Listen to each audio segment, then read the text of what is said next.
Today we're going to be playing one of the best Pokemon fan game experiences you can play right now. And that game is Pokemon Opalo. Pokemon Opalo is originally a Spanish Pokemon fan game, but thanks to my good friend Ryzen, link in the description section below, he was able to go down and translate the game all by himself. If you're a fan of Pokemon Xenoverse, Insurgents, Reborn, Realidea system, then Pokemon Opalo is 100% for you. The game features 2 new regions, 16 gyms, 24 new regional forms, 900 plus Pokemon available, new music, and a humongous cast of amazing characters. Now when I say this game is long, bro. If you're interested in watching a more episodic let's play kind of style playthrough of this game, in the description section below I'll provide a playlist where you can go watch every part individually.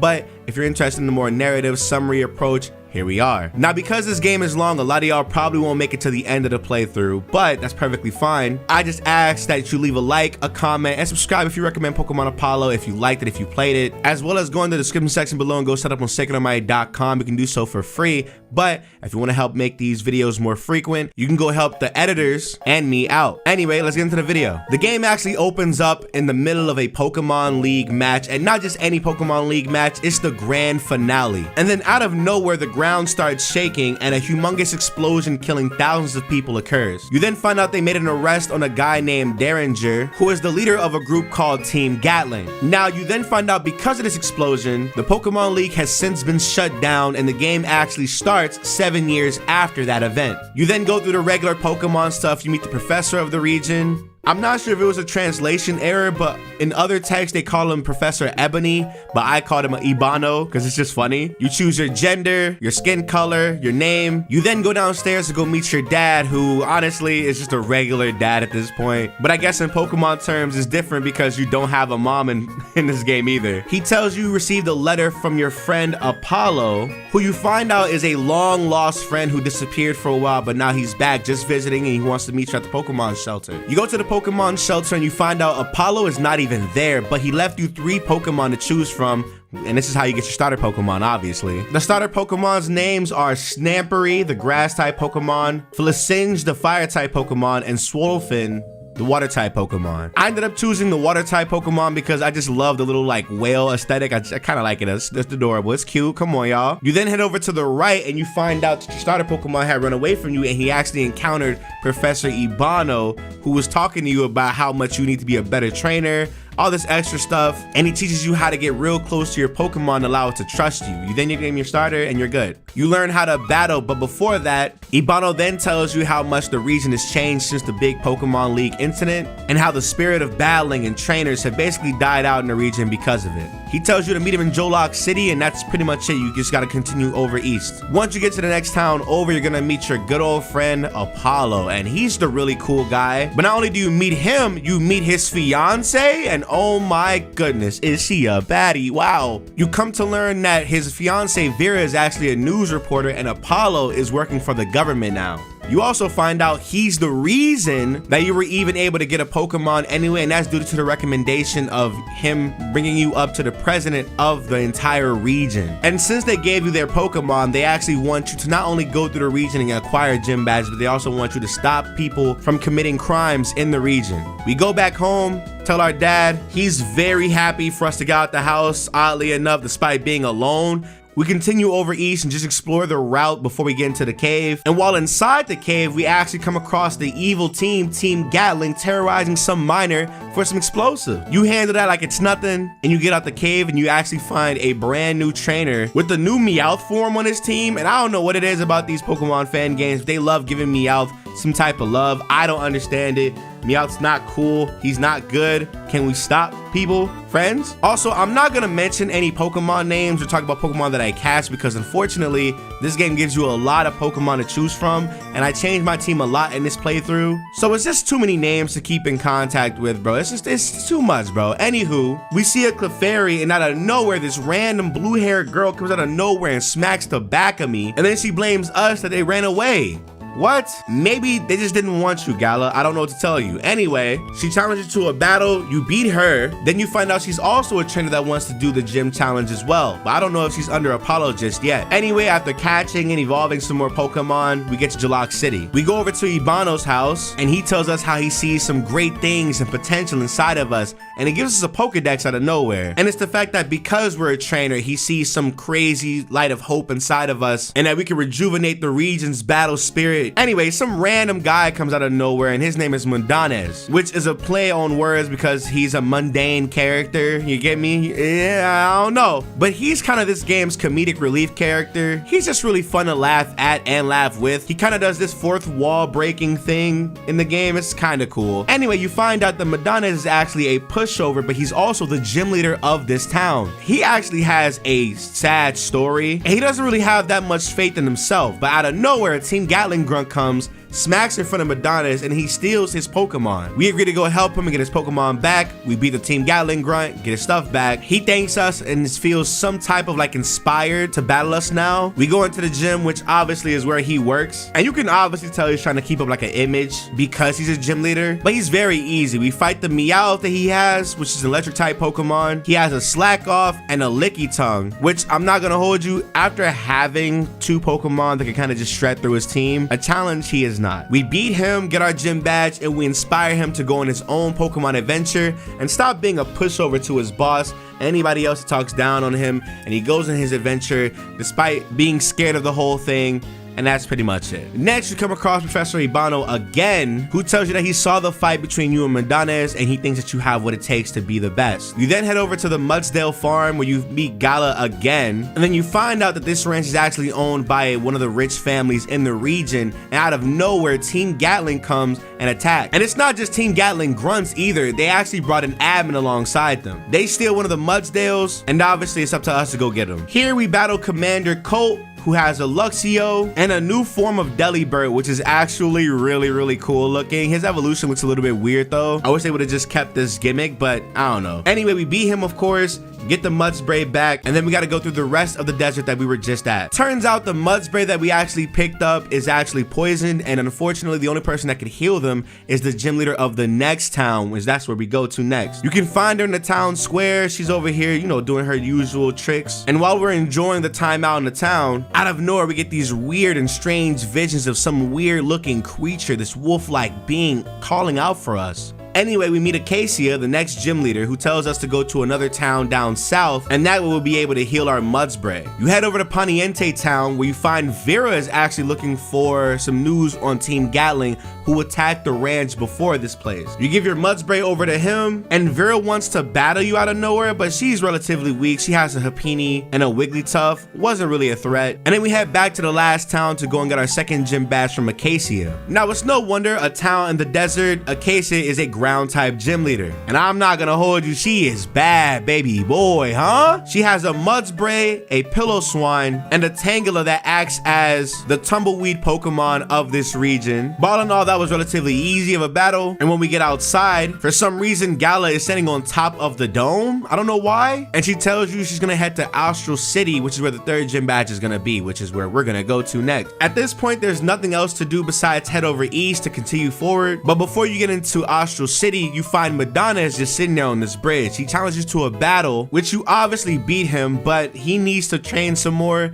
and he feels defeated. And I just gotta say, I love Madonna's character because he's trying his hardest to be the best that he can be. And even though he knows he's nothing compared to the other trainers in the region, he's still trying, and that's, you know, that's always a valid effort. And then as soon as we get into Astral City, Apollo hits us up to tell us to go meet him at the gym. He tells us to go look for some Team Gatling guys who are in the city, and you can find them on the port. And while you're eavesdropping on them, you find out they're about to ambush the city. They attack you, you beat them, they run away. You go tell Apollo that, hey, they're about to go attack the mall, and it ends up being a lie. instead of attacking the mall, they're actually attacking the train station, and they're looking to steal a train. After battling countless Team Gatling guys, you end up finding the next admin. Carabina is her name, and she tells you that they're gonna go steal the train to go and break out their leader and steal all the Pokescents inside the train. We battle our way through some guys, and we make it all the way to the top of the train and go and fight Carabina. I keep saying her name wrong, I'm sorry. But she has 3 Pokemon, a Mawile, a Drapion, and a Sandslash for some reason. I don't know why she has a Sandslash, but like, come on, ma, get with the times. Anyway, after you beat her, she turns into like this suicide bomber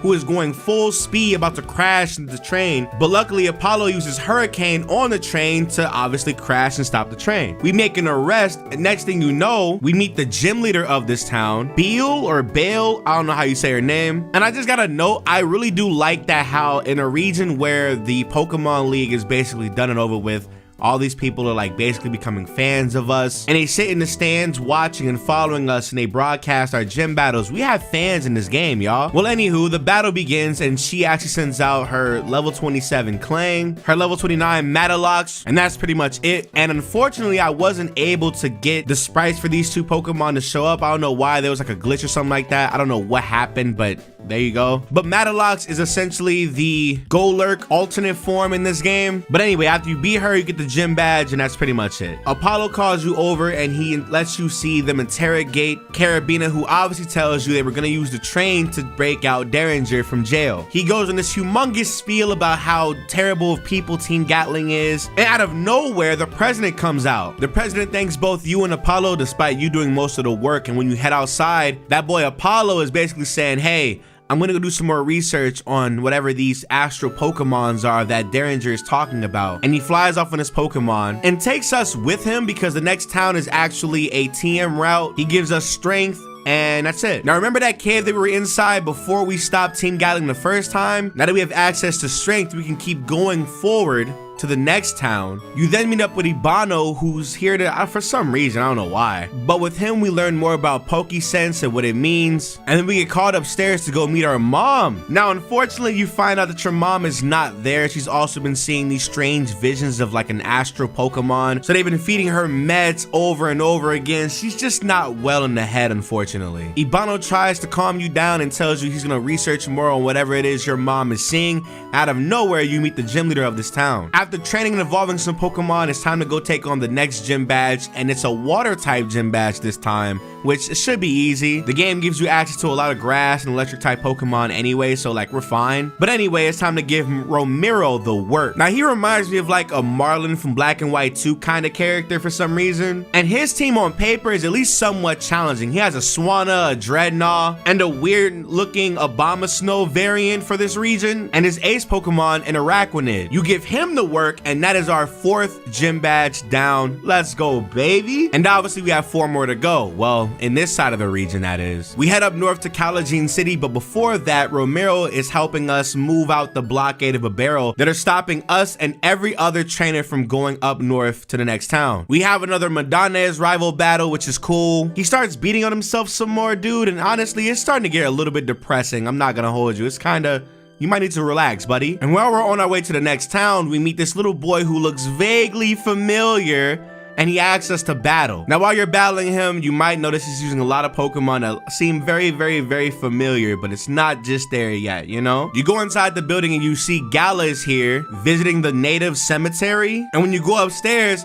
you find out that the little boy that you were just fighting is actually Red's grandson, Vermilion. And Red's here with you. That's his Pikachu. And not only that, Vera comes out of nowhere and she's a part of the group now too. We all band together to go into the cemetery. Then you find these like weird ruins that just don't make any sense. We read some myths, some legends, and we get attacked by some ghost Pokemon. Now this was a crazy ambush, and it kind of was, you know, a little bit cool to see Red do his thing again, of course. And after being ambushed, you spend the night at the hotel and everybody else kind of disbands. But before that, you actually have a moment with Gala, who tells you that her father was also having weird visions of a astral Pokemon, and so is she. And she thinks that finding this astral Pokemon will help heal her and her dad. She considers herself our friend after we exchange that we too have been seeing these visions, and we become like this. We twins, you know? We get outside and it turns out Red is allowing Vermilion to take on the gym challenge as well, which is cool as hell. Shout out to Red, of course. And it's time we move on to the next town. We head over east to this really foggy forest where we find this one guy who is telling us that his son is missing inside the forest. You keep going deeper in the forest and you meet Adonis, who is also looking for this thing. And I say thing because guess what? The kid is actually a ghost, and you find out that he becomes a phantom. Now, if you know the lore of phantom, you know, you get me? You know what that is, right? Out of nowhere, these weird looking Ariadoses come out and take Adonis, and we have to go save him. And thanks to Gala using Flash with her Zatu, we were able to save Adonis and find peace for the kid. The kid tells you, hey, go tell my dad I'm okay, I'm fine,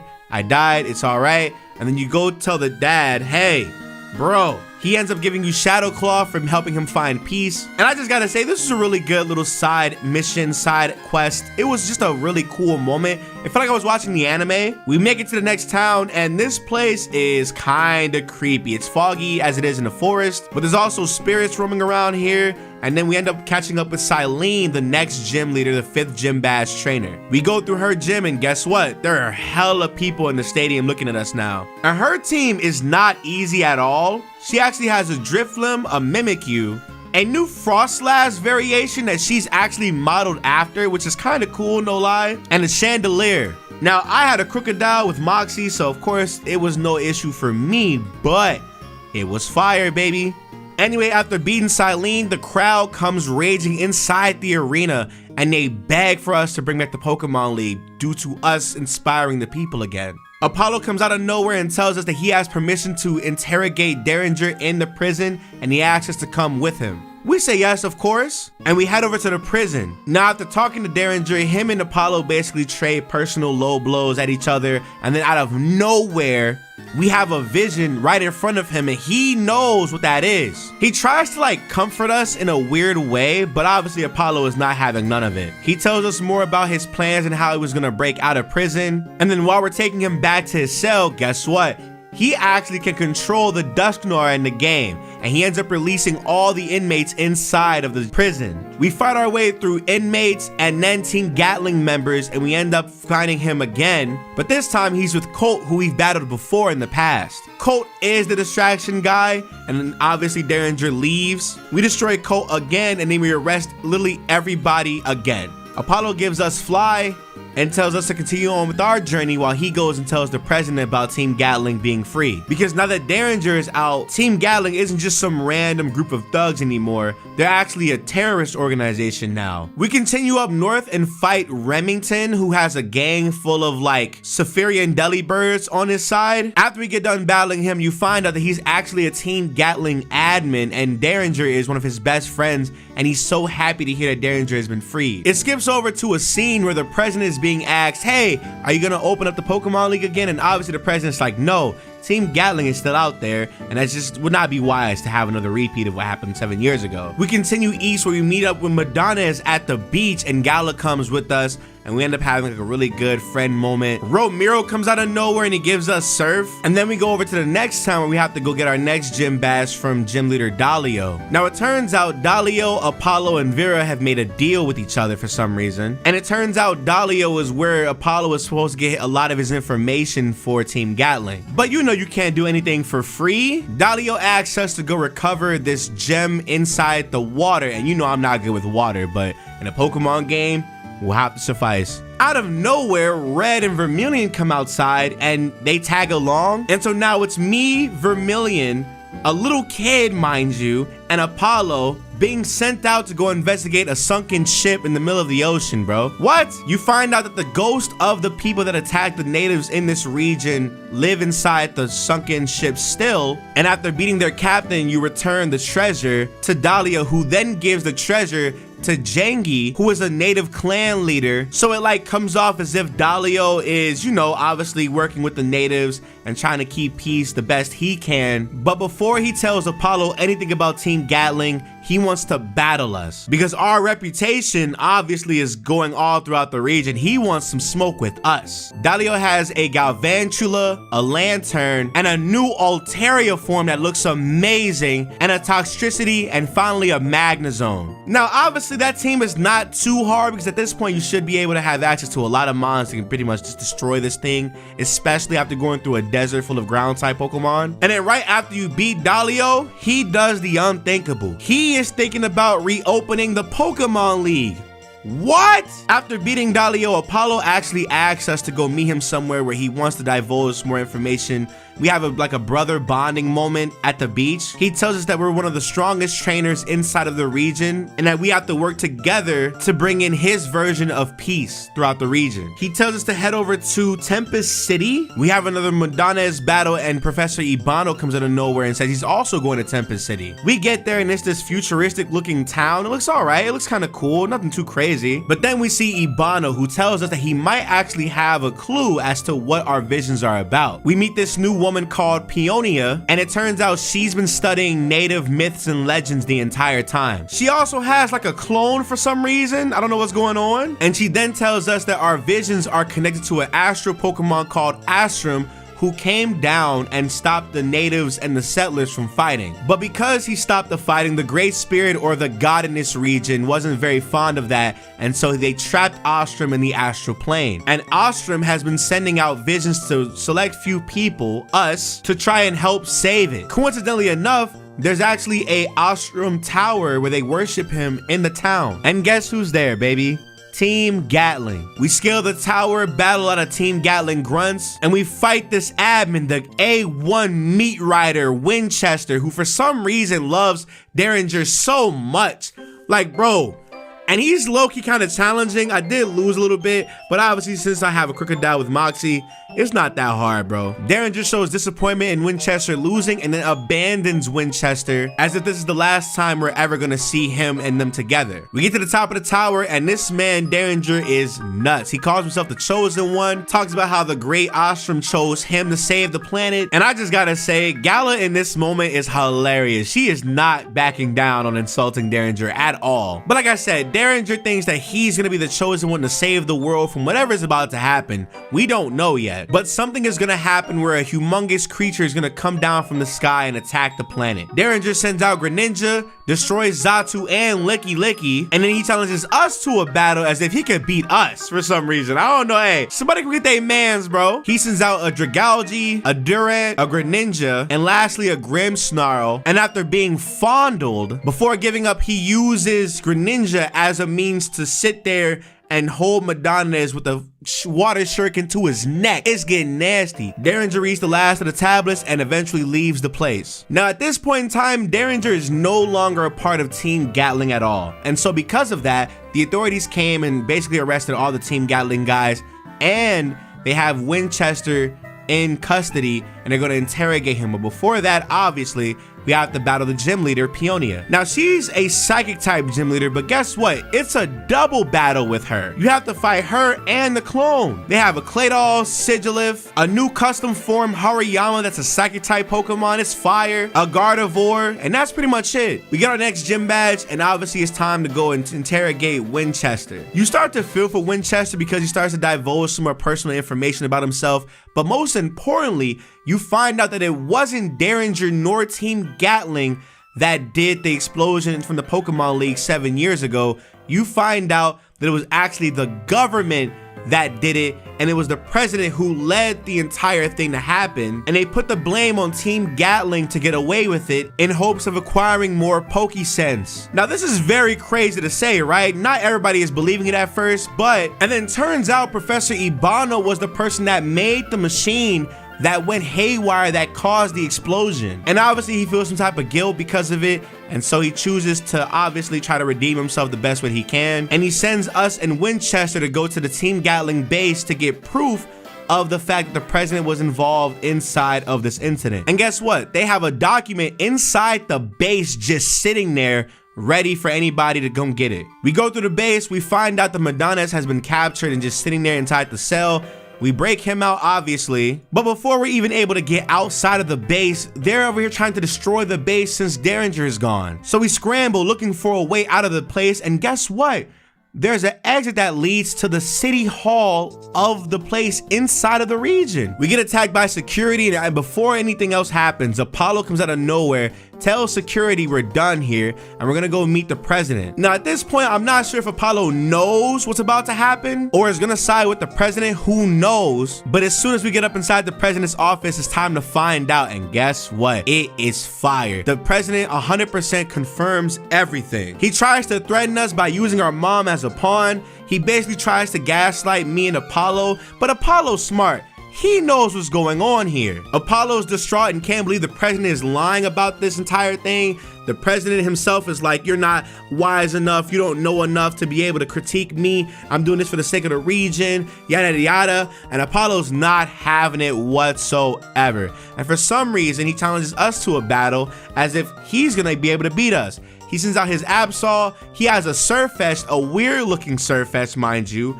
a Nidoking, a Metagross, a Braviary, and I'm not gonna hold you, this team on paper is low-key kind of fire. It is, right? If it was a single battle, maybe it'd be a little bit harder, but obviously because we got Opalo and we're just strong as is, it didn't really matter like that.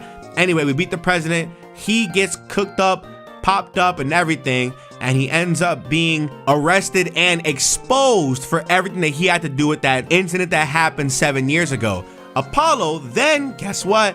Opalo then ends up becoming the president and taking his entire spot entirely. But we're not done just yet, obviously. We still have to find Derringer and get our gym badges, bro. We continue west to the Boreal Mountains and we find Gala. She wants to have a rival battle. I don't know why she wants to have a rival battle. I don't get it, but she gets fondled, obviously. And we have to go out and find the gym leader, Brizo, who's somewhere more west of the town for some reason. I don't know where this man went. Now, while we're looking for Brizo, the fog gets a little bit too much foggy and we pass out in the snow. We wake up and Gala and Brizo are literally just sitting here. Brizo then tells us that out of nowhere, Pokemon are starting to disappear out of thin air. And he ends up using a myth or a legend from the Great Spirit to justify as to why that's happening. After the blizzard clears up, obviously we go ahead and keep on looking for Derringer and we find him, but this guy is sick in the head. He ends up literally kicking Gala down from the mountain while she's climbing up.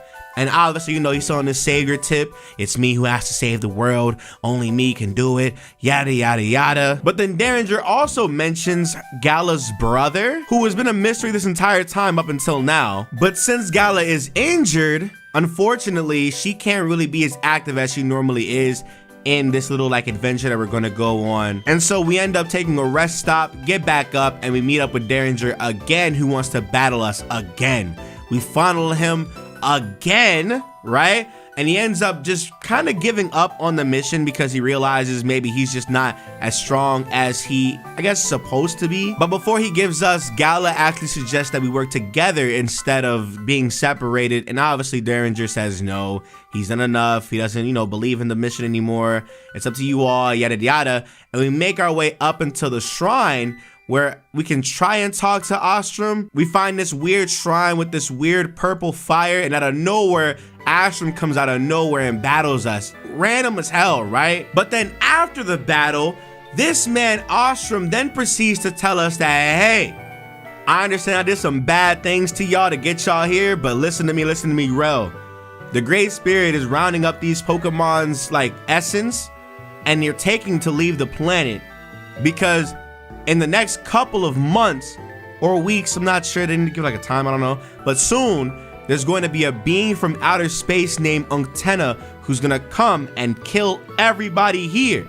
And so obviously we're distraught, we're confused, we get sent off on a whole brand new mission. He wants us to go to West Saphira. But before we go to West Saphira, it's about time we get our final gym badge, Brizo, baby. Now, no lie, he's not hard. Come on, y'all. It's an ice type gym leader, man. Brizo actually has 5 Pokemon: Frostmoth, Mamoswine, Beartick, Lupice, which is like a Mega Lopunny frozen type of thing, Walrein, and one more Pokemon I can't remember. But anyway, after the battle, he tells us that he did see Derringer walking alongside the road on his way while he was exploring, and tells us that unfortunately Danger is okay and well. We do some side quest things, and it's time to get ready for the brand new Pokemon League. Now, the Pokemon League in this game is kind of cool because it does these things where it's, let me explain, let me show you. So the first round, you have to battle your rivals, Gala, Vermilion, and Medanes. Then after you beat all three of them, you have to battle gym leaders who are going to be having way better teams than the first time you've battled them. And then after them, you have to battle Professor Ibano, who you find out is one of the strongest trainers in the region. Now, Gala's fight is the first fight to come up right now, and I'm not gonna hold you, there really isn't much to her entire like character arc just yet, but it really is nice to see how much she's opened up to us as a character, her friend, especially with the new mission that we've been given by Astrum. And her battle was kind of challenging a little bit. It wasn't too crazy. After we beat her, she kind of eggs us on like, yeah, it's up to you. After this, we're gonna go to West Saphira and finish our mission. It's okay. And honestly, the meat of this round is really the other two characters. Vermilion, the little kid, the grandson of Pokemon Trainer Red, who's tired of living in his grandpa's shadow, who doesn't want his grandpa to speak over him. None of that at all. He wants to be his own trainer, and he battles us with so much passion. And after our fight, you literally see Red crying. It is honestly so cool how this like little kid, it reminds me of like how back in the Alola games where he was trying like to break out of his dad and grandpa Hala's or Hulu, how you say his name? Anyway, he was trying to break out of his predecessor's shadow and become his own trainer and his own person. I love it a lot, bro. And the next round is Medanes, who everybody seems to praise so much in this game. And it's so interesting too, because Medanes in the beginning of the game was like a laughing stock. He was a joke for a lot of people. And as he's grown and made it to the Pokemon League, a lot more people are like, oh my God, he has so much potential. He has so much going for him. What's going on? And he ends up actually being trained by Red before the Pokemon League began, and he feels so much more confident. He's so much more of a battler now. He's his own person. It's so cool to see Medanes' growth over the entirety of the game. And at this point, this is like his apex. Now, obviously you beat him, of course, but you know, just to see the growth is amazing. Now, I'm not sure if every playthrough is different and the gym leaders are randomized for the second round, but our gym leaders are gonna be Silene, Acacia, Dalio, and they let us be able to choose between which order of the three you're able to battle. Now, these gym leader rematches, I cannot lie to you, they're kinda tough. Hippowdon for Acacia, Mamoswine, Mudsdale, Tangrowth. Silene comes with Drifloon, Chandelure, Mimikyu, the Frostlass again, Dalio with his Galvantula, his Lantern, his Magnezone, his Altaria. And after beating and funneling those gym leaders again, guess what, baby? It's time to go battle Ibano, baby.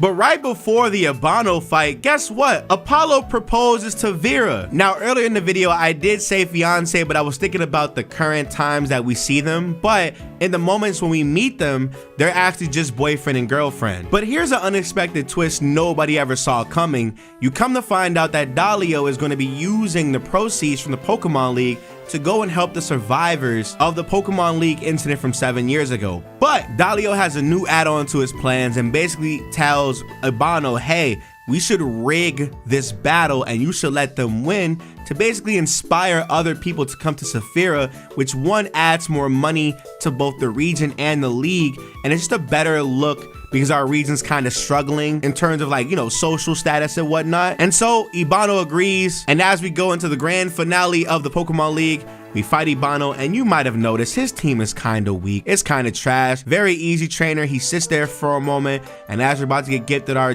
entire victory, Ibano stops, and he's like, no, I want a fair and honest battle. No longer am I gonna sit here and lie to you. Show me your strength. Give me all you got. And by ripping off his shirt, it's time he Mega Evolves and enlists his actual team. It's a full 6v6 battle. This man Ibano has a level 61 Steelix. Oh, and guess what? It Mega Evolves off rip. Too bad for him, it's not as strong as it needs to be though, and he sends out his Scrafty next. After Scrafty goes down is Bouffalon, Crocodile, which is a shiny Crocodile, and Mandibuzz. And after finally putting an end to Ibano's rage and fury, we get our Pokemon League trophy and become the champion of Saphira. Let's go, baby. Now, unfortunately, our victory is not savored because of course we have a vision, and this vision is interesting because we end up seeing this lady who has got a spirit fragment. I don't know what that is just yet, obviously, but this person is obviously a new character that we have yet to see, and guess what? We're gonna see them relatively soon, actually. It turns out we actually end up going to sleep for a couple of hours or a couple of days. I'm not sure what they say in the video. Listen, anywho, it turns out Apollo is actually going on a mission to go negotiate with the natives in West Saphira, which is funny because that's where we have to go to anyway. You find out Gala has already went out to West Saphira, so you won't be seeing her for a minute. And so you, Medanes, Apollo, and Vera go into the truck to go to West Saphira to go negotiate peace with the natives who actually hate us over here in the east. Now, while we're on our way, unfortunately, the worst happens and we actually get ambushed by natives and they destroy the truck that we're in, literally killing and crippling all the people alive on there, Medanes, everybody.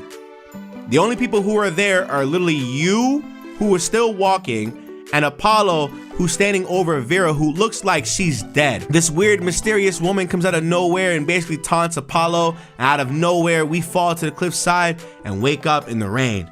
And we're basically by ourselves for the most part. While we head over west, we find this weird looking girl with this celebi that we've seen before. Well, that's only because, you know, it's me, you know? And she turns us into a spoink. I don't know why, but a spoink? Anyway, we have to find out how in the hell we're gonna be able to go and transform back. And after we do that, we head over to the town square where the Cinciente clan natives are basically saying, hey, we're here to destroy this town and take our land back. You people have done so much. How dare you guys betray the motherland?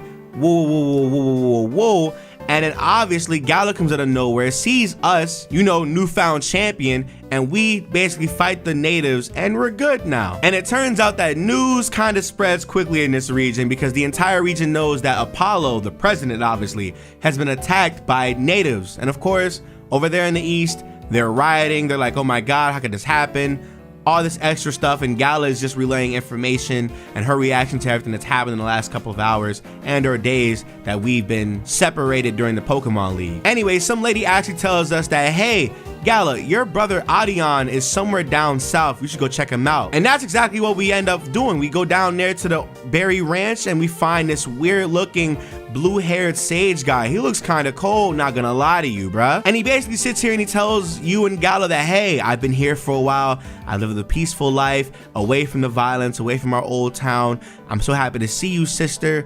All this extra stuff. And then Gala explains everything that's happened since he's been gone, like their grandmother passing away, her having these visions, dad going berserk, all these things. And obviously Gala, now that she's happy that she's found her brother, basically says that, hey, you'll meet somebody who's going to be important for your journey to help stop whatever it is that's coming in the future. And so she assumes that it's her brother, Adion, who's going to be helping us, who is the chosen one that Astrum sent us to go look for in West Saphira. They then tell us that, hey, there's reports of a witch in the area that has been killing our crops and we need you all to go stop her now. We go looking for this witch and out of nowhere we get trapped, hang upside down. And guess what happens?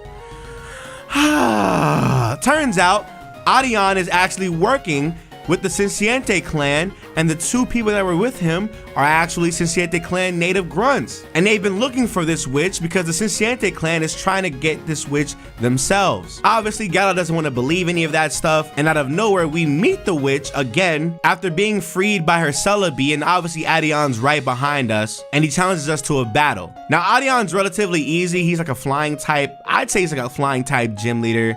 Something like that. He then tells you that the old lady that you saw earlier that attacked the truck is named Mother Zali, and she's one of the strongest trainers in this region. Out of nowhere, Gala comes out of nowhere and tries to scold Adion, but then out of nowhere again, one of the Cinciente clan guys comes out with a Viper and attacks Gala and poisons her. Obviously, Adion is mad. He's like, what are you doing? What's happening?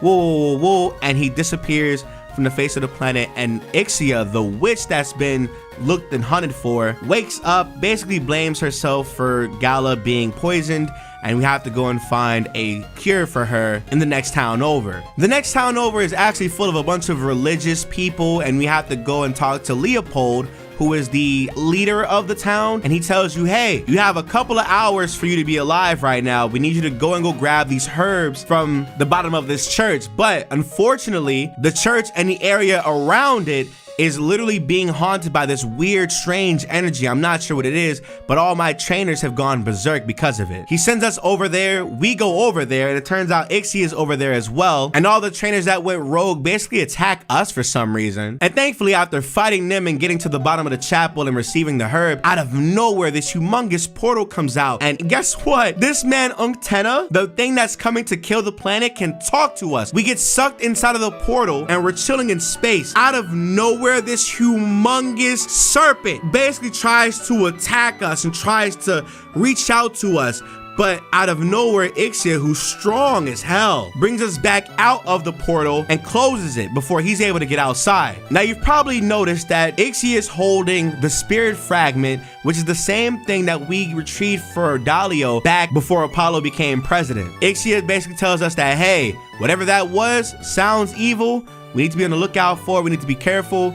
Anyway, we send out the herb, go back over there, got us cleaned up, fixed now, and it turns out that this town actually is where Ixia is from. And that because she had all these crazy and weird and special powers, they exiled her to the forest, which is why she was there in the area when we met her. After scolding the leader, Ixia basically challenges us to a battle before telling us who she is and what the spirit fragment is as well. And real talk, her battle is hard, y'all. Not hard and like it's difficult, but like hard and like it's fire. You know what I'm saying? Anyway, she tells us that you need 8 spirit fragments in order to go and complete whatever these spirit fragments are supposed to do when they're together. Now, back in East Saphira, it turns out that Apollo was injured, and unfortunately, Professor Ibano was supposed to be the temporary president, but then out of nowhere, you see Apollo's new redesign, and this scar on his face is crazy. Apollo then asked Ibano to train him, to which he obviously accepts it, you know, and we head over to Abriga City, where not only the next spirit fragment is, but also where Ixia's friend Verbena is actually the most important person in the city, who's also able to do voodoo magic tricks in front of people. But out of nowhere, the statue behind her comes to life and it winks at her for some reason,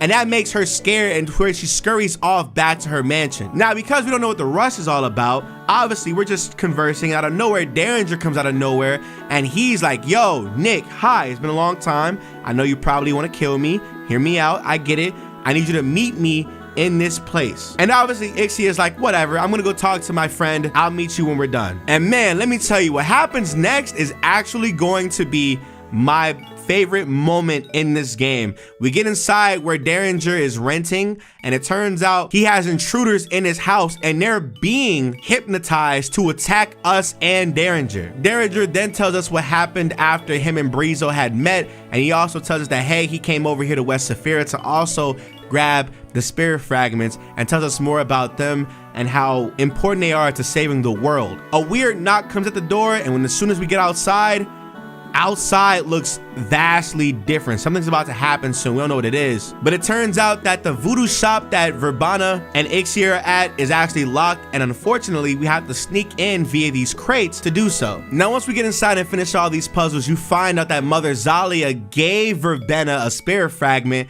which amplifies her voodoo magic powers that she got from a spirit ghost, or the spirit ghost, Papalato. And she was gonna use the spirit fragment to basically repay the debt that she owes Papalato for her magic and fame. So you free Ixia, meet back at the town square, and it turns out Verbena is literally about to sacrifice damn near the entire town using the spirit fragment as an amplified way to take all their souls and give them to Papalato. Papalato then comes to life, oddly enough, and his design is top tier. I know he's inspired off of something or somebody. Let me know in the comment section below if you guys know where that's from. But out of nowhere, Derringer comes, takes the spirit fragment from Verbena, and unfortunately, Verbena is not able to repay Papalato her debt. And so Papalato basically takes Verbena. Papalato then takes the spirit fragment that Verbena had and challenges us to a fight for it. And like I said, he has one of the best designs in this entire game.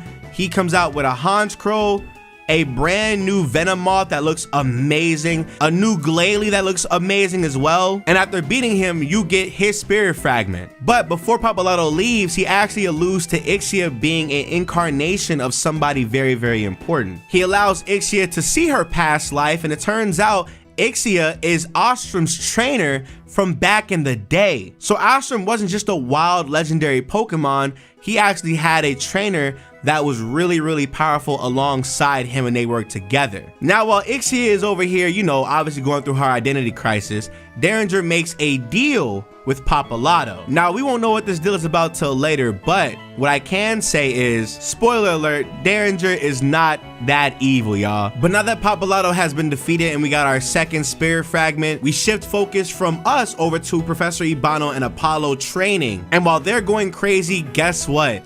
It turns out Vera is actually alive from when they got attacked, but unfortunately she's permanently stuck inside of a wheelchair. Now, to be honest, at that point, I honestly did not know what to think about this, because I understand that, like, hey, killing characters is kind of a really bold and brave thing to do, but I think for the type of character that Opalo becomes in this game, killing off Vera would have been an amazing choice. But I can also understand why he still became the character that he became with her being in a wheelchair, because I mean, look at that. Like, oh hey, my fiance to be, the love of my life, was attacked senselessly while I was trying to make negotiations for peace. Now she's crippled for the rest of her life. So honestly, I understand where he's coming from. Anyway, we meet up with Gala again, and we make our way to Terrell Town, and we come across some guy basically attacking one of the workers or the miners inside this area, and out of nowhere, Madonnas comes out, and it turns out Madonnas is a boss in this new town. And for those of you who don't know, Madonnas actually disappeared alongside us as well when we got attacked. So Opalo and Vera were the only two people to actually go back to East Saphira, while me, Madonnas, and Gala are in West. And we couldn't find Madonnas until now. So we have a lot of catching up to do. So basically he tells us to go meet up at this really rich woman's house, who come to find out is actually the entire owner of this town. Probably one of the richest people in this entire game as well, Miss Maple, who out of nowhere made Madonnas her sex slave slash work husband slash friends with benefits, but not really friends. You just do what I say because I like you. You know what I'm saying? Anyway, more importantly, it turns out that she actually has a spirit fragment, and she does not need that spirit fragment whatsoever, but she allowed us to basically stay the night in her inn. Now, unfortunately, we don't sleep long because a Cincinnati clan native member basically jumps into the manor and tries to kill Miss Maple while we're all asleep. We go in there, stop them, and there's a bit of confusion because they should not be able to get inside this place, but turns out they actually have a secret base inside the mines. And so what happens is we try to negotiate with Miss Maple, basically saying, hey, we'll go down the mines and clear out the Cincinnati clan, but you got to give us that spirit fragment or we're just gonna let you go because they can attack you again if they want to. She reluctantly agrees, obviously, and we head down there. Now, while we're down there, we actually come face to face with Adion, who obviously Gala is trying to get back on our side. He's not going at all, but in the shadows, a strange being is seen.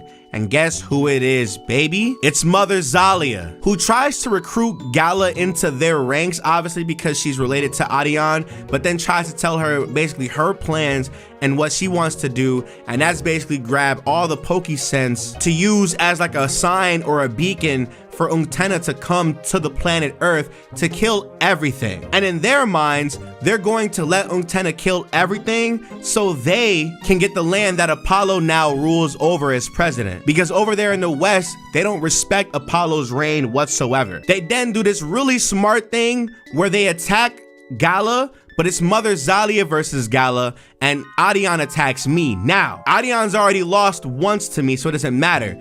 Obviously, Gala's not strong enough to battle Mother Zalia, so she's scared of us, I think, at this point. Anyway, after beating her, she ends up coughing blood out of nowhere, and because of that, they retreat. We go back up to the surface. Miss Maple is kind of being fishy with this damn spirit fragment, but obviously she wants to battle for it, and after destroying her, I mean funneling her, which, by the way, if it hasn't been made clear, the spirit fragment holders are essentially the other gym leaders that you haven't battled yet, and she's a rock type gym leader, whereas Acacia was a ground type gym leader. Anyway, you beat her, she gives you the spirit fragment, and this man Madonnas has a main character moment. This guy actually made it to where he coerced Miss Maple into signing an agreement to where her workers are actually paid and treated nicely than they were before we came out there.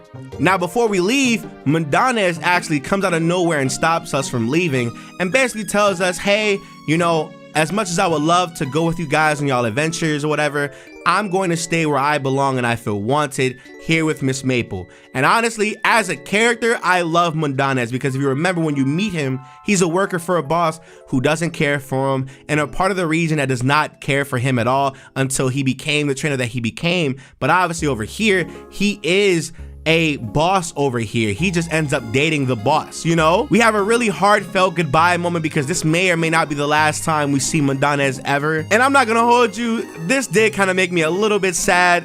I'm not gonna lie. But anyway, we head up north to the next town, and while we're on our way, Opalo actually calls us to say, hey, you should come to this town because guess what? Guess what, bro? Guess what? I'm about to go and meet with all the native leaders, and I need you to be there because we miss you. We need you right now. Now, when Opalo touched down, he's all about business. He's not even trying to be friendly with folks no more. He's like, yo, how you doing? It's been a minute. How are you? It's good to have you on our side again. Let's go over here to this meeting. And at this meeting, we end up meeting the 3 other clan leaders, one of which, if you remember, is the same leader, Jengi, that we met earlier in the story when we were helping Dalio get the first spirit fragment. Adion then comes out of nowhere and attacks Opalo, and obviously Apollo's furious. He's like, what's going on? I was here to try to make peace again, and the natives keep trying to kill me, and he's tired of it. He stops the meeting entirely, and we have to continue with our journey by go helping Ixia in the Shaman's Hills. Now, before we get into the hills, you then find out that Opalo is very suspicious of Gala because obviously Gala is a native girl, but he doesn't know that Gala and Adion have nothing to do with each other. But it turns out that Opalo knows that Adion and Gala are related, and so he thinks that, hey, if we can capture Gala, we can actually use her to not only bait Adion out, but to find out more about him and what the other natives are doing. But anyway, we get over here to the Shaman Hills where Ixia basically comes to grips with who she really is. With only 3 spirit fragments, she remembers her past life entirely and tells us to go and collect the rest of the spirit fragments so she's gonna be able to reconnect with herself or her past self so we can go grab Ostrom again. Once Ixia leaves, a weird Zora comes out of nowhere and it turns out it's a trap set up by Mosh, who is Apollo's right-hand man, a new age assassin who has a spirit fragment on him for some reason, and they want to catch Gala, but we have to kill him. Anyway, we have to battle him. He's a dark type gym leader, obviously, and he's nothing to play with at all, bro. He has a Cacturn, a Drapion, a Ursaring, a Zorark, and a Mega Houndoom, y'all. Jesus Christ. Anyway, after beating him, Mosh gives up and basically gives us the spirit fragment, which is amazing because come on, y'all. But they didn't give up just yet because once we get back to the city, unfortunately, they surround us and capture Gala right then and there. And for real, I'm not gonna hold you. Opalo starts to show his true colors, and right before we were about to start a battle, Opalo is reminded about a certain project he's been working on in the background, and obviously that's way more important than our battles, so obviously we'll talk to him later. Now, he promised us that she will not get hurt while under their control, so obviously we just gonna have to trust him for the time being. But obviously we just cannot trust him because Lily in the next scene over, they're interrogating her by electrocuting her, bro. Anyway, we make it to Santana Town and it turns out that, hey, there's somebody with the spirit fragment here, and guess who it is?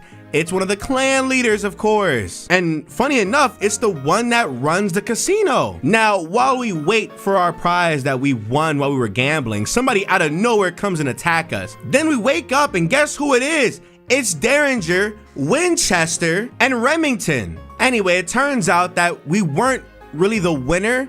They were gonna send us off to be caught by Zalia early and basically kill us right then and there, but they stopped it. So thank you, Derringer, and the rest of the Team Gatling admins here. How y'all doing, family? What's up with y'all? Anyway, Derringer devises a plan to go and grab the soul fragment from inside the safe that's at the very bottom of the casino. Now, this plan isn't the most intricate, but it's not a bad plan. Unfortunately, though, I'm doing all the work, obviously, because, you know, main character, of course, but hey, it's cool. We get the card key, Remington lets us in, we do a couple of puzzles, battle some native guys, and we get down to the very safe where it's me, Winchester, and Derringer. We explode the safe, and in here we grab the soul fragment, but guess what? Unfortunately, Remington sold us, and the Scyther ambushed us, and guess what? Piote is right here.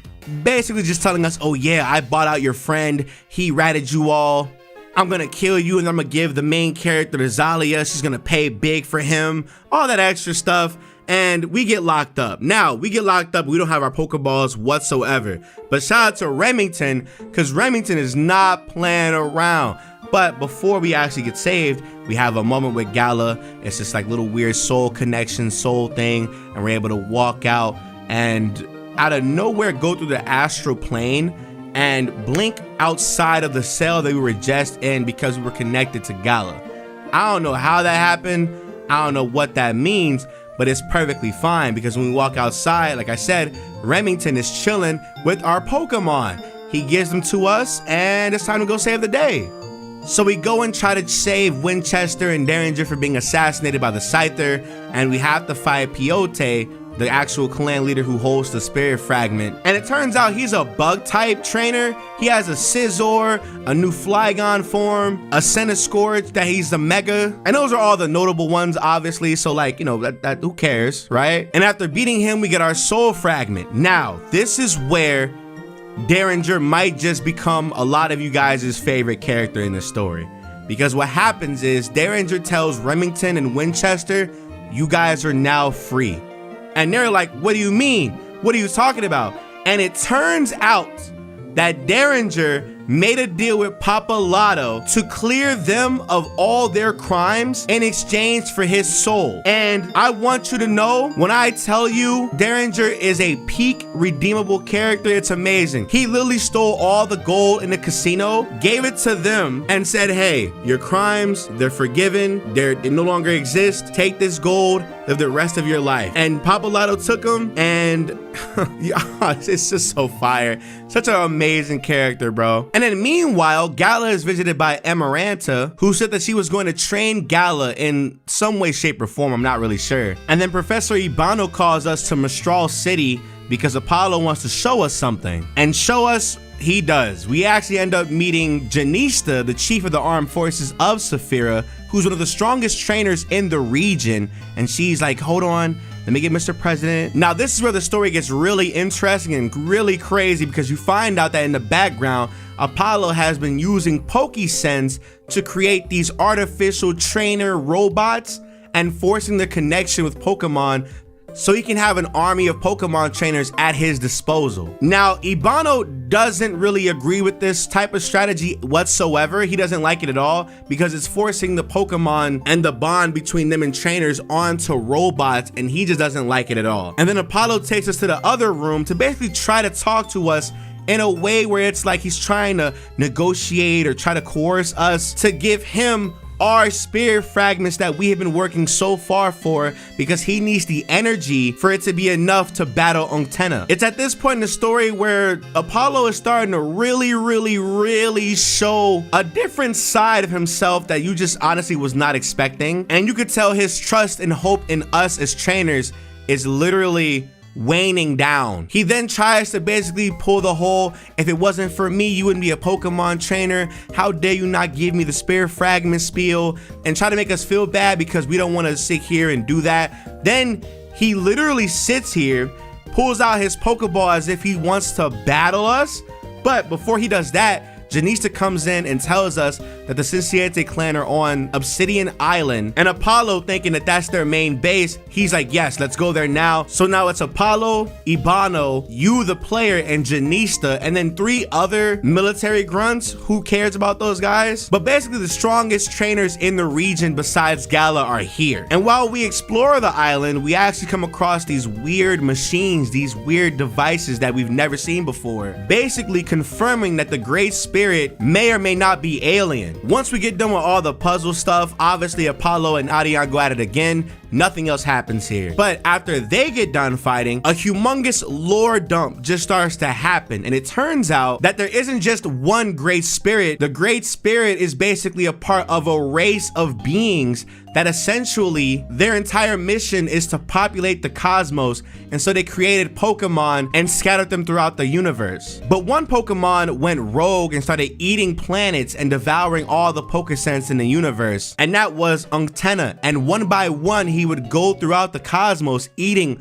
all these planets that exuberate high Pokesense, calling back to when Mother Zalia really wanted the spirit fragments so she can use Pokesense as a beacon to drive Unctenna to us faster. What they didn't count on is human beings being created and being able to make Pokemon do way better on this planet than they have in the past before. Now, unfortunately, because of human nature, they eventually lost hope in humanity and decided to essentially give up on us, but they gave us the Spirit Crystal, which is what the spirit fragments create when they're all put together as basically a last resort in case anything ever happens. Now, before we can get to the very last mission, the Avatar actually attacks us, and they have a team full of Ultra Beasts, and let me tell you something, that was terrifying. Then after beating the Avatar, it reveals what the Great Spirit looks like, and also the final message that the Great Spirit left for humanity, where he basically states that we have disappointed him. He's going to take all the Pokemon on the planet and leave and let Unctenna destroy the rest of this planet to basically start anew. After receiving the information, obviously Apollo feels like he's the only one on the planet that can save it because of the Peacemakers. So obviously he wants to double down on us giving him our spirit fragments. Meanwhile, the entire place is collapsing and 3 of our men end up dying while we're all trying to escape. And once we get out, Apollo then proceeds to blame himself for not being strong enough. And while Professor Ibano's trying to comfort him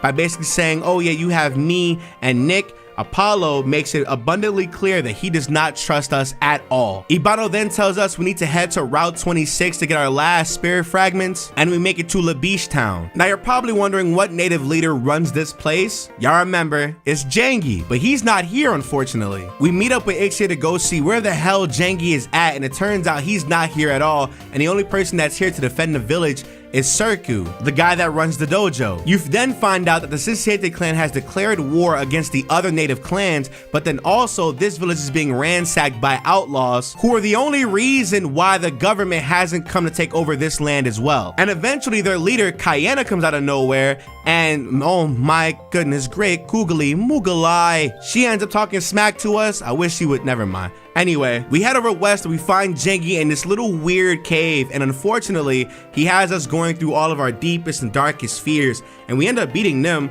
but because of that, we gain Jangi's respect, and we head over down south to go and fight the outlaws. And these outlaws are not good people. They're using a really old and abandoned haunted place as their base of operations, and when we get up in there, it turns out they're actually collaborating with the Sisiente clan. Obviously, after Adion keeps antagonizing you, Cayenne finds some sort of like enjoyment and interest in you. She thinks that, oh yeah, you have a lot of courage in you. In this world, there are those who get stepped on and those who do the stomping. I understand where she's going with it, but she gotta catch this work.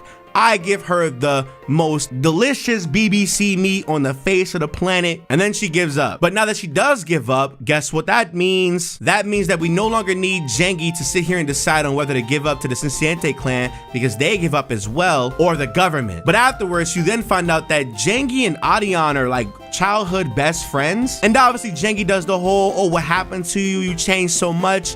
What went wrong? You know the whole spiel. And Adion is not trying to hear any of that whatsoever. But with Cayenne gone, now there only leaves one more spirit fragment to get. And it's from Mother Zalia, which we have to go in there by ourselves. We head all the way up north, and unfortunately, we are too late. Mother Zalia ends up using her spirit fragment, which ends up being the strongest spirit fragment of them all, to not only call forth Unctenna, but to bring him to planet Earth faster. After she finished her job, she basically feels complete, and she's like, look, if you want the last spirit fragment, you have to battle me. I've done my job, that's it. She then goes on to give some more backstory, some more lore as to why she decided to do what she did this entire time. And it's honestly a really, really sad backstory for an amazing character and why she decided to go rogue. But anyway, we gotta find her easy. It is kind of awkward though that the last gym leader, quote unquote, is a poison type gym leader, but you know, it's neither here nor there, it's whatever. And then after battling her, it turns out that she no longer thinks the Great Spirit is gonna be the one to save them. And I guess that's because the reason why they were in the Obsidian Island is because she heard the message that we did too. And so at some point, she gave up hope. Suddenly, a random peacemaker comes out, and it's revealed that the government has been using our Pokeballs as a tracking system that allowed them to get here to not only catch the Sisiente clan, but to make an example out of them as well. Mother Xaylia starts coughing up blood, and obviously Opalo, so very sympathetic and merciful, ends up killing 3 native members of her clan in front of her. Now at this point, Opalo is irredeemable. It's over for him. At this point, he should have just killed Mother Xaylia, but no. He ended up killing 3 innocent natives who were just following orders. Anyway, Amaranta comes out of nowhere. Mind you, she's the person that was training Gala a couple of minutes ago. Gets us out of there and tells us to go meet up with Gala as soon as possible. You then find out that Gala is actually in her hometown, Aquilon Town, where she arranged her and Adian to meet up one last time. Once you get to their old home, Gala and Adian go back and forth about old memories and whatnot, and how Adian somehow ascended beyond the little small village they're from. And nothing Gala is saying is getting to him whatsoever. But she has one last trick up her sleeve. There is a lake in this entire town that Jengi and Adian used to frequent back when they were children, and it was Adian's only form of peace growing up the entire time when he was living there. It turns out that the Cinciente clan behind Adian's back poisoned the lake, which makes Adian question every single ounce of loyalty he had for Mother Xaylia. That doesn't matter though, because he immediately challenges us to a battle, and after we destroy him yet again, Gala tells him to stop fighting and give up, which he eventually does. We move east to find out that our Pokeballs are still being tracked, obviously, and Adian was able to disconnect the tracker from our Pokeballs. But before we were done with that, guess what? It's already too late. Peacemakers start raining down. Opalo shows up and tells us to give us the spirit fragments. Adian sends out his ace Pokemon Saphirion and uses Hurricane. But this Hurricane is different because this Hurricane is utilizing the Supreme Link. This power is what happens when your Pokemon and you, the trainer, are one in spirit. And unfortunately, this is not enough, and Adian is unfortunately killed by himself. A humongous roar is heard throughout the entire world, and it's because Unctenna is here now. There's still some time left until Unctenna destroys the entire planet, and we have to get to the Jet Hills as soon as possible. We end up going through the entire place, which kind of acts as like a victory road essentially. And before we reach the end of our travels, Gala stops us and basically just sits there, not even crying, but just kind of hopeless about the future. We finally reach the Astral Gate that takes us to where the Great Spirit is at. But unfortunately, guess what? Papalato, Amaranta, and Cayenne, and some random guy I've never seen before, mind you, stop us. And it turns out they are the Great Spirit's guardians who have been alive for eternity. And in return for stopping us, they will have access to the Great Spirit's next planet. And I'm gonna assume they're gonna be the ones to populate the planet if need be. And I love Ixie in this moment because she is playing no games. She ends up powering through all 4 of them and opens the gate for us to go in there. And it turns out in Elite Four fashion, you cannot get to the Great Spirit without fighting the 4 trainers that he chose as his champions. And battle we did. Our first battle is against Papalato, who has Derringer as a captive in his own throne room. And I don't want to say he's harder this time as opposed to the first time, but I'd say he's around the same ballpark. It's whatever. His first Pokemon is a Drapion, which is kind of easy to handle, no lie. Chandelure gets fondled, of course. Honchkrow is easy money. Venomoth is an amazing Pokemon, and his Mega Pokemon is a Mega Glalie, and that's pretty much it. After beating Papalato, he frees Derringer from the Netherworld, which means he's in the world of the living now, and it's time to go battle his other friends. And next is Cayenne. She has an Absol, Octillery, Togekiss, Kingdra, and a Mega Camerupt, which, mind you, very easy trainer, probably the easiest of these 4. After her is gonna be Amaranta, who, mind you, has no shame at all, bro. I don't have no remorse for this character whatsoever. Anyway, she has a Weavile, Mamoswine, a Mega Altaria, Lucario, and a Dugtrio, which looks different than the one that we have. I don't know, bro. Now, her dialogue when you beat her is kind of depressing because she basically just says, hey, you doomed us all. And it's like, all right, well, fuck you too then. And last but not least is the new character, well, to me, he's new, Platero, who you find out has been alive for a very, very, very long time, obviously.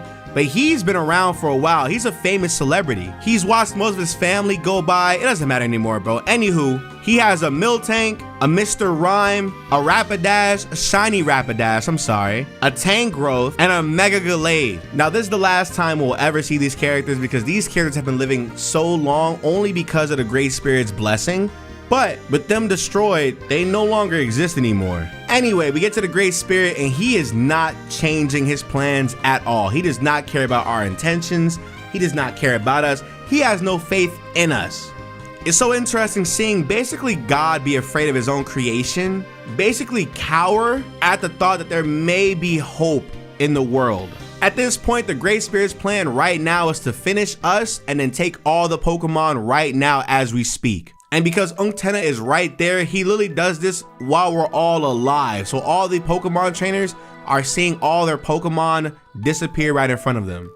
And this is where we battle him one last time. And to be honest, I kind of feel a little bit underwhelmed because he's kind of easy. I had the right team for him the first time, but obviously because I'm playing on set, I wasn't able to counter what I had to counter. But he has a Landorus, an Orbeetle, a Tornadus, a Lunatone, and a Solrock, and a Thundurus. I'm gonna be 100% honest, this team does not make any sense at all besides the genies, but sure. Like if you're gonna give him the genies, you may as well say screw it and give him the Legends Arceus add-on too. And put Inamoris in there, you know? But anywho, after beating the Great Spirit, he gives us the last spirit fragment that we need and just basically just goes away. Finally, we have gotten all of the spirit fragments that we needed to save the world. But we cannot celebrate too soon because as soon as we get outside the gate, guess who's outside? Opalo! And he is not playing. He threatens to kill us. And before the final blow could be delivered, Ixia stops them and say, don't worry, we'll find another way. It is what it is. Let them have the fragments. It's all over. Unctenna reaches the earth and basically just starts destroying the earth.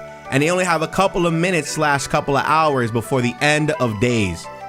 But you know us, main character cast, we can't give up. There's only one place Opalo went to, and that's Area 51. And it's us three versus the world government. We have to fight literally hundreds of trainers to get to Opalo. Now, after some annoying switches, some trainer battles, we end up finding Janista, who, like I told you, is one of the strongest trainers, if not the strongest trainer in the region that's not the president and us. And obviously, true to her core values and beliefs, she's not gonna sit here and let us go and attack the president. No more insurrections from us.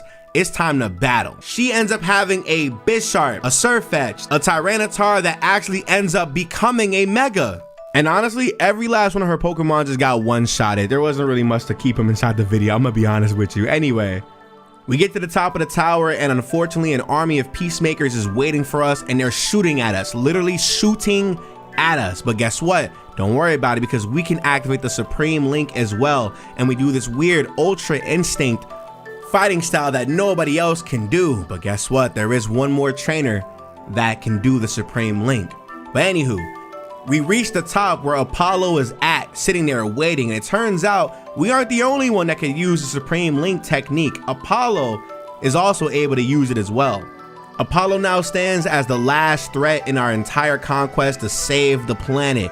And with two Supreme Link trainers, it's almost like a Conqueror's hockey clash. While we clash, our power is being felt throughout the planet. Nature is trembling. And it's time to battle Opalo once and for all. He leads off with a Mamoswine. I have Broski, I'm chilling, I'm surfing him, he's gone, goodbye. He has a Dragapult, he gets ice punched by Shockwave, easy. Empoleon gets killed by Venice. Braviary comes out, and this is where it gets scary because Braviary is actually a Mega Pokemon. And this thing looks crazy. Unfortunately though, it's still not that strong. But he ends up killing Venice, which is fine, I guess. Whatever. It's fine. Who cares? It's cool. Braviary gets killed by an Ice Beam and then the Rock Helmet damage, and Empoleon dies with the Earth Power. And that, my friends, is the end of Opalo. Turns out he uses so much of his power that he ends up collapsing right then and there. And with no time wasted, Ixia releases Ostrom from his chains and puts the spirit fragments together to form the spirit crystal. The crystal then acts as a Mega Stone for Ostrom and transforms him into his ultimate form, I'm gonna assume. At this point, Ixia then proceeds to go and take on Unctenna by herself, and it ends up being a humongous suicidal bombing. Once they collide with the monster, the sky turns returns back to normal as if everything is okay, but unfortunately we're not done just yet. It turns out that Ixia died in a collision, and they were only able to kill the cosmic power that Unctenna had,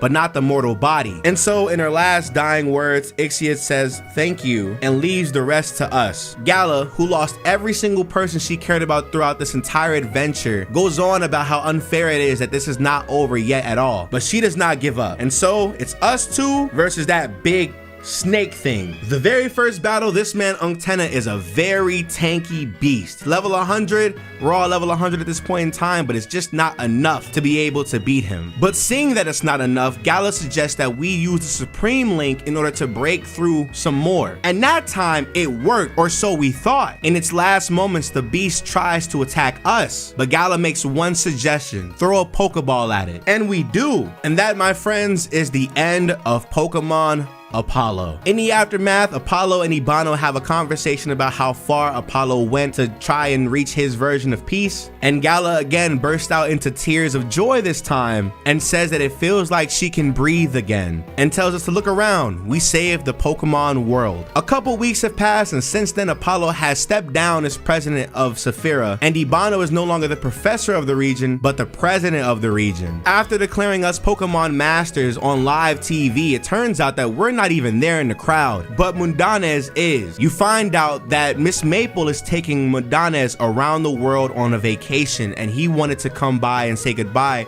to all of his friends before he left for Lord knows how long. Ibano tells them that, hey, they're not here right now, but maybe you'll see them on your journey throughout the world. And as the credits roll, oh my goodness, what an amazing ending. It pans over to us in Kalos enjoying a night on the town with Gala. And that is the end of Pokemon Opalo. Honestly, this was a very, very, very long video, and I just gotta say thank you so much, Inferno, for editing this video. Obviously, anybody that's made it this far, please do me a humongous favor. I need you to leave a like and a comment. Tell everybody that's watching this, thank Inferno in the comment section. This is a very, very long video, and man, when I tell you the patience that it took to go through like 35 parts and chop the stuff up, listen, only he can do that. Thank you so much, Inferno, again. Thank you all so much for the support on this playthrough, and whether it was on Sacredalmighty or Sacred Plays, this channel on this video alone. Anyway, that's gonna be it for me. Hope you guys enjoyed. See you all on the next one. Bye.